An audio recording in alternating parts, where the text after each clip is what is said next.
So, lads, a WNBA owner has come out to speak out against the Caitlin Clark fans. And I kind of watched like the first 50% of what she said.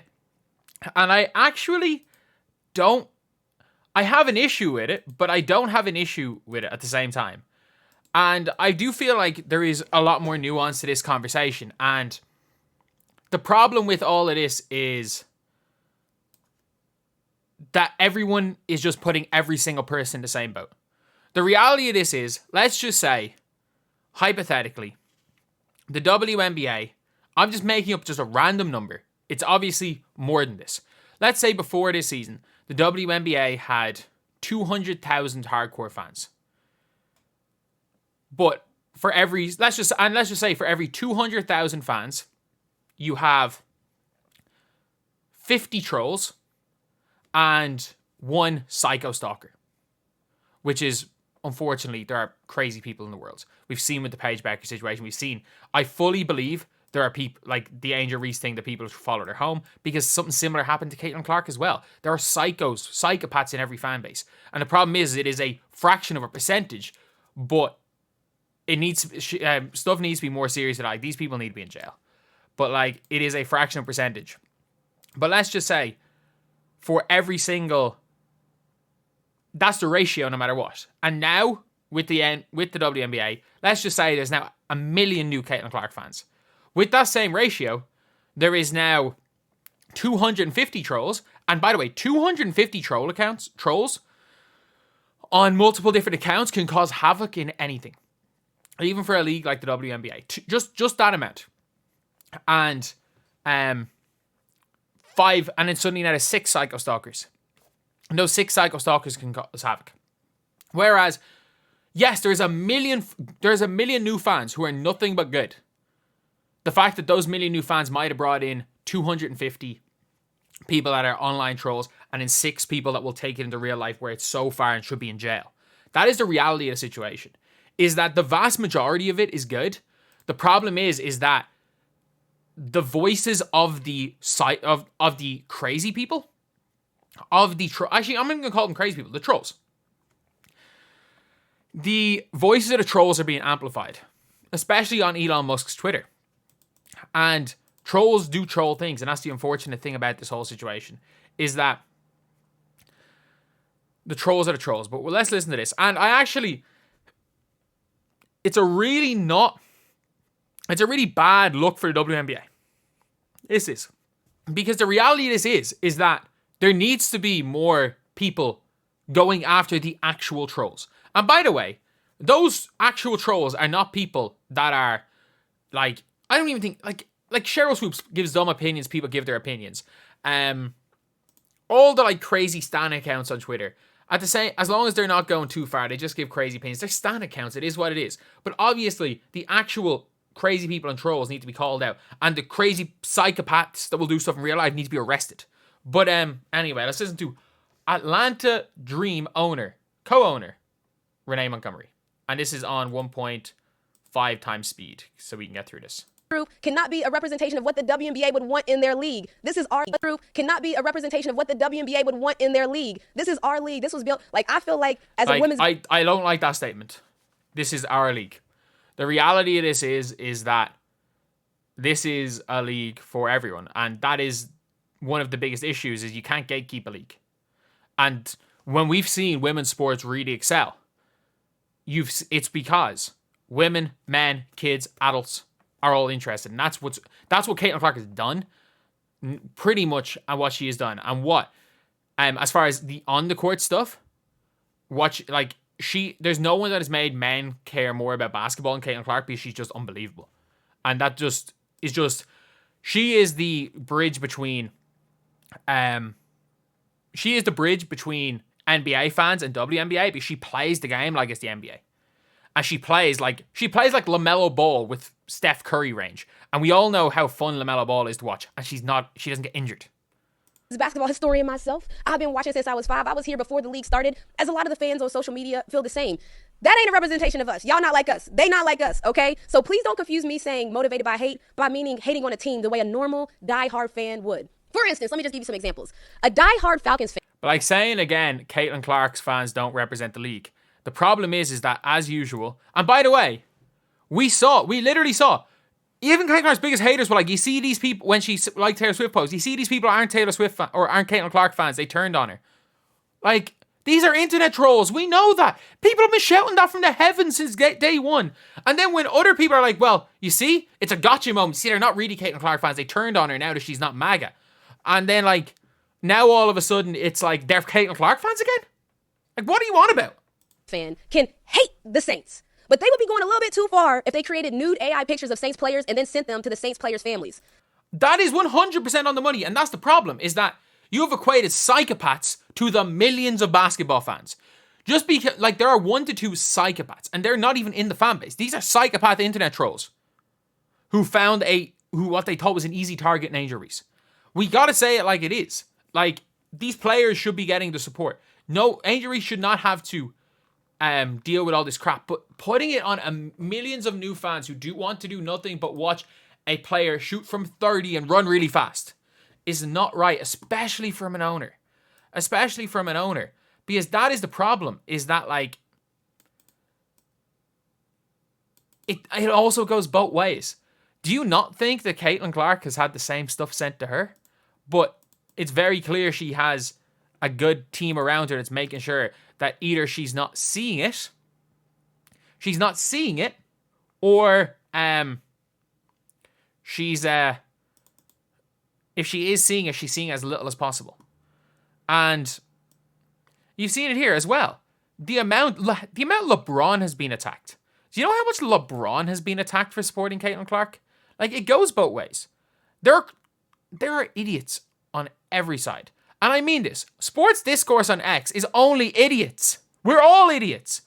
And, like, this has come from me, trying to be a voice of reason. I'm a person who will not even say the red team in Manchester's name. I'm a Leeds fan. We are not even in the same league. And they are known as I will only refer to them as the scum. And, like, still, somehow there's a moral high ground that in this specific situation I feel like I might be able to implement. And this is a person who will not even say the red team in Manchester's name out loud. That's what Caitlin stans have done to Angel Reese. A diehard Tennessee That is not a Caitlin stan. That's an internet troll that thought they saw a weak point. Vols fan could have hated our UConn Huskies, but they would have been going way too far if they sent death threats to the UConn players. And that's what they've done. That's what Caitlin stans have done. Caitlin Clark receives death threats in every single Instagram comment section. I'm DPG. I am a 2K YouTuber. I was a 2K YouTuber who at my peak was pulling in 10 million YouTube hits a month. Was pretty big. Like, back in my peak, I was a pretty big 2K YouTuber. I used to get death threats on the daily. Do you want to know why I would get death threats? Because I would hype up a player in the game and the card would go up, would double in price, and people wouldn't be able to get the card that they wanted, they were saving up for, because I doubled it in price, and would get death threats. I had people looking for where I lived. Like, that is a horrible thing that nobody should do.